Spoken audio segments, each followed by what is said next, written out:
She was no stranger to pain and struggle and the fear that comes with adversity. Having lost her older sister when she was just a baby, her mother battled cancer while she was in high school and died just 2 days before her graduation.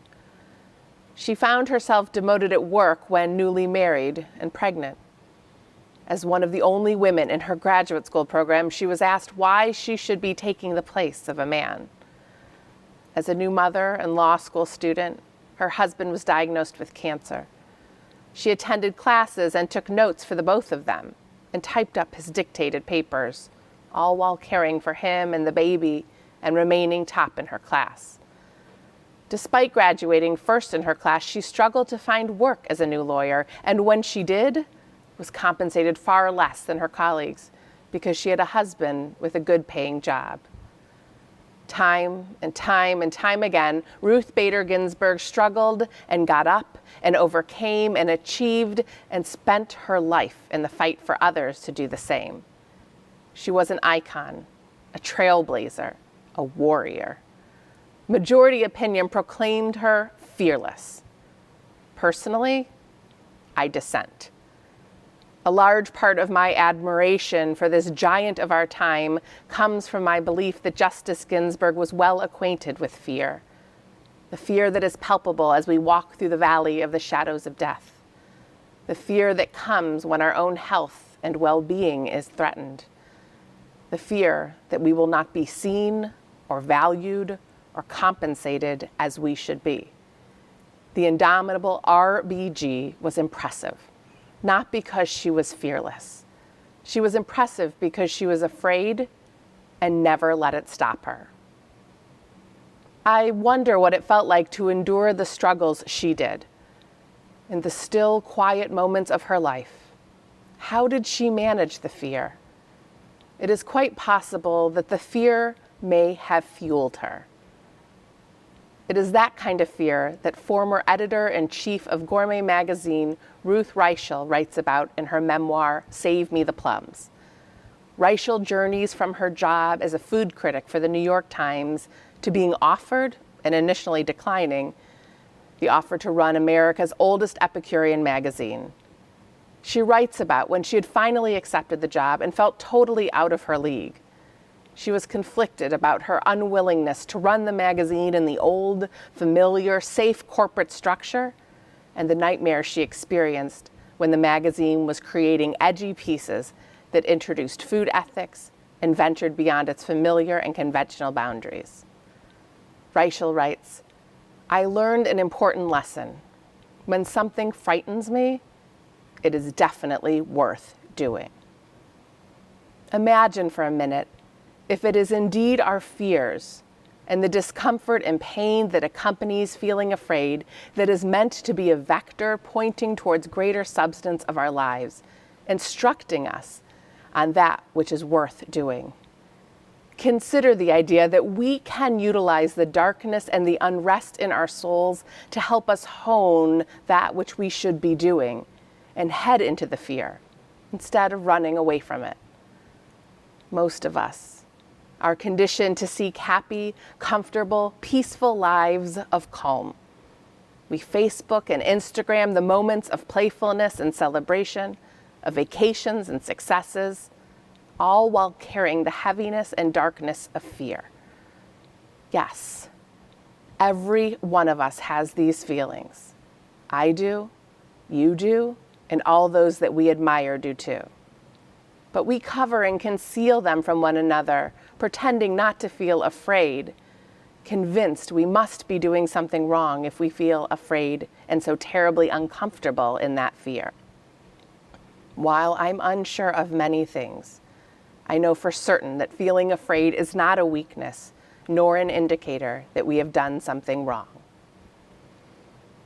Glennon Doyle wrote in her book, Untamed, "If you're uncomfortable, in deep pain, angry, afraid, yearning, confused, you don't have a problem. You have a life. Being human is not hard because you're doing it wrong. It's hard because you're doing it right. You will never change the fact that being human is hard. So you must change your idea that it was ever supposed to be easy. And fear is a big piece of this. In March and early April, as we began leading services from home, all the technology demands felt like a ridiculously steep learning curve.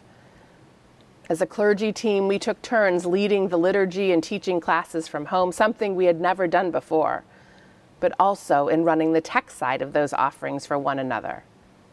I had never done anything like that before.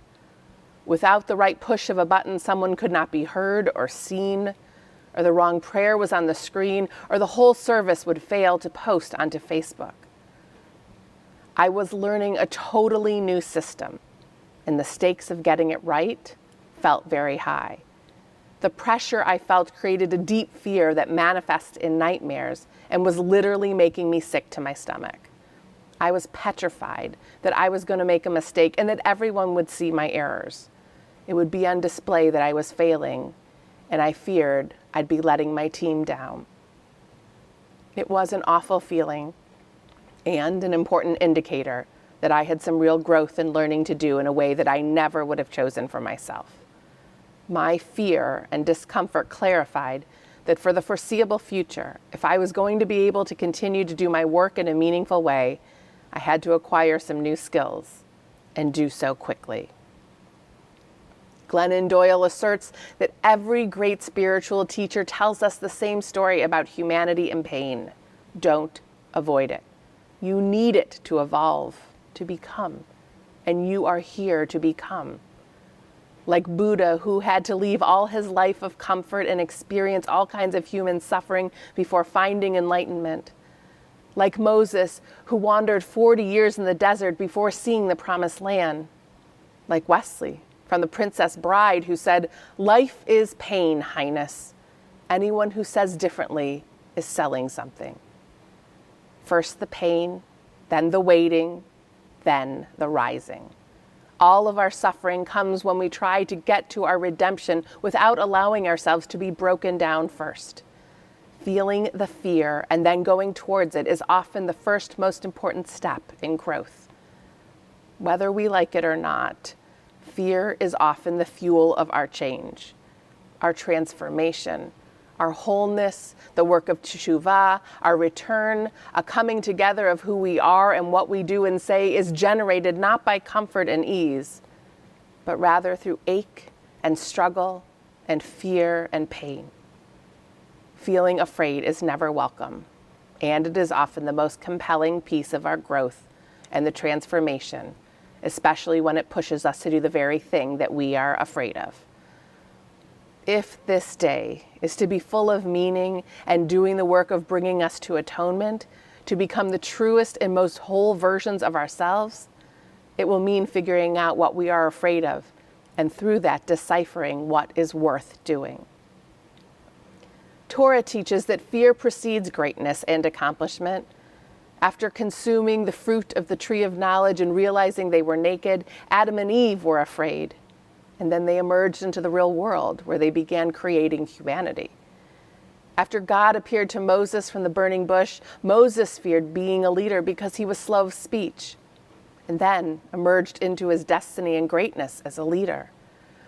After betraying his father and brother, Jacob feared for his life and fled. Only after confronting those fears and what he had done was he able to approach, embrace, and reconcile with his brother Esau. Queen Esther feared for her life when approaching the king without summons, and then claimed her destiny to save the Jewish people from Haman. Again and again and again, our ancient text shows us that leadership and defining moments include first experiencing fear.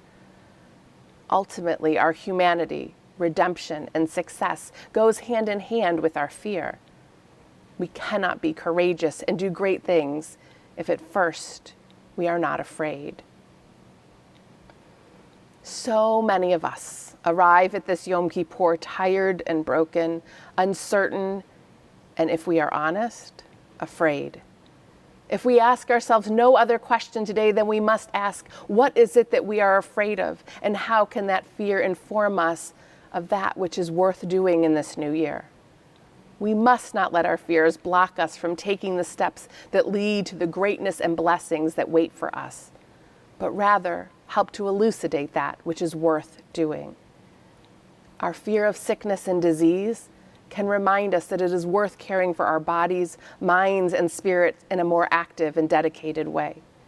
Our fear of failure can remind us that it is worth investing the precious resources of our time and energy towards developing greater levels of professional accomplishment and success.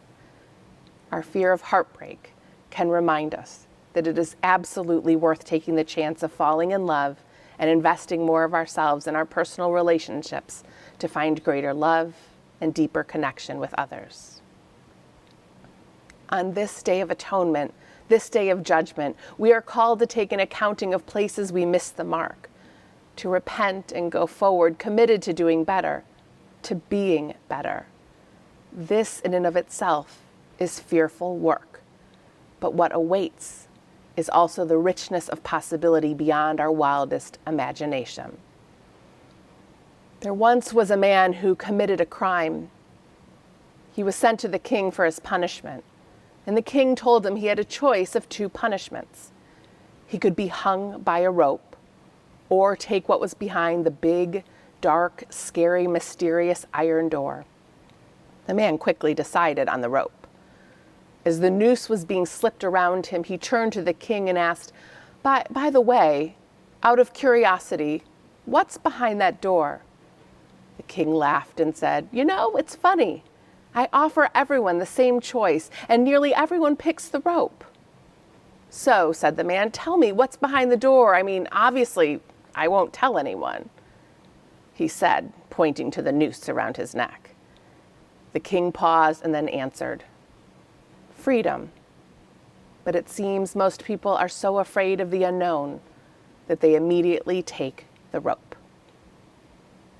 On this Day of Atonement, let us choose freedom and life by leaning into our fears and allowing them to shape what's worth doing.